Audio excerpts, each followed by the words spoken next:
Ito po mga boss ang Casa Peregrine dito po sa San Mateo Rizal mga boss. At yun po yung entrance. At ito na po yung makikita po natin sa loob po ng Casa Peregrine. Sa mga hindi pa po nakakapunta dito mga boss, ang pinakamagandang oras daw alas 6 ng umaga para makita po yung Sea of Clouds. At hapon talaga mahangin po dito dahil napakaganda po ng view po dito. Mataas po na lugar ito mga boss. At ito po yung ating makikita po dito mga boss, kaya pinagbabawal po ang pagkain pagpasok dahil meron pong restaurant po dito mga boss. Yan po.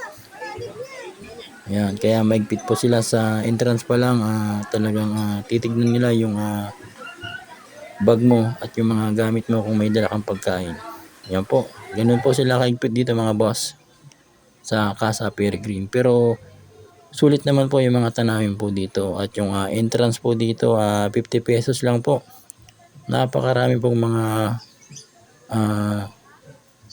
kababayan po natin dito na mga nagdi-date po. Yan po.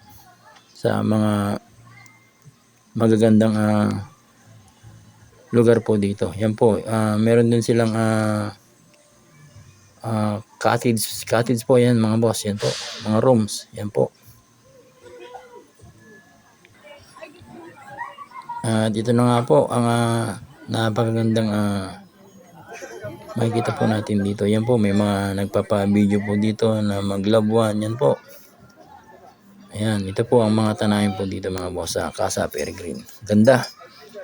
Ayan po yung ilog po ng Wawa Dam mga boss. At bundok. Ayan, ang saya po sa pakiramdam po dito dahil malamig po. Alas 10 po ito ng umaga. Malamig pa po mga boss dito. Ayan po, ang daming tao mga boss.